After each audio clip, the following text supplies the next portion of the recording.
Assalamualaikum warahmatullahi wabarakatuh. Ya anak-anak hebat, bertemu lagi dengan Ustadz Rian. Bagaimana kabarnya? Alhamdulillah sehat kan? Sekarang kita akan belajar baik. Silakan dipersiapkan alat belajarnya, buku tulis dan pulpennya.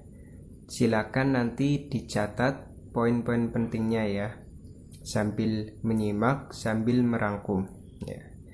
Sekarang kita akan belajar baik. Pelajaran kali ini masuk ke bab baru, yaitu bab 4. Judulnya adalah bersuci dari najis dan tata cara berwudu.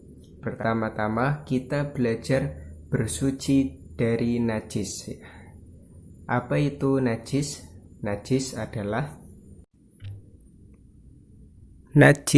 adalah kotoran yang menghalangi seseorang untuk beribadah kepada Allah Subhanahu wa Ta'ala.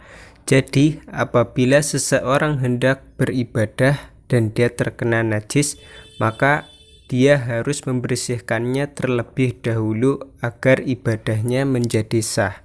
Jika dia masih terkena najis dan dia beribadah, maka ibadahnya tidak sah. Berikut adalah contoh-contoh najis dan cara membersihkannya. Yang pertama, najis dari air kencing bayi laki-laki yang belum makan makanan kecuali hanya minum ASI saja. Jadi, apabila terkena air kencing dari bayi laki-laki yang masih minum ASI, cara membersihkannya adalah dengan dipercikan air sampai basah. Ini dilakukan hanya untuk bayi laki-laki. Apabila bayi perempuan, maka harus dibersihkan sampai bersih. Selanjutnya yang kedua, najis dari kotoran manusia. Apabila terkena najis dari kotoran manusia, cara membersihkannya adalah dibasuh dengan air yang suci hingga hilang bentuk, bau, atau warnanya. Jadi dicuci seperti biasa sampai bersih. Jangan lupa pakai sabun ya, biar bersih dan wangi.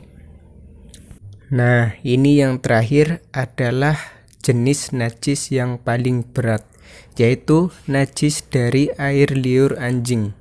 Bagaimana cara membersihkannya? Cara membersihkannya dicuci sebanyak 7 kali, salah satunya dengan debu atau tanah ya. Jadi dicuci dulu dengan air sampai 6 kali. Nah, setelah itu gosok dengan tanah 1 kali. Nah, itulah cara membersihkan najis dari air liur anjing. Dalam bersuci, media yang digunakan itu banyak, bisa air, bisa tanah, bisa juga debu ya. Tapi yang kita bahas di sini cuman tentang air ya. Apakah semua air bisa untuk bersuci? Nah, mari kita simak. Macam-macam air. Air adalah alat yang paling utama untuk bersuci. Namun ada juga air yang tidak bisa digunakan untuk bersuci. Mari kita bahas satu persatu.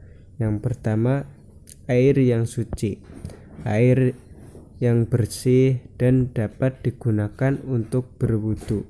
Contoh, air sumur, air laut, air sungai, air hujan, air embun, dan salju. Namun ada juga air suci tapi tidak mensucikan. Contoh seperti air kopi, air teh, air jus, air kelapa. Nah, itu suci tapi tidak mensucikan, tidak bisa untuk berwudu.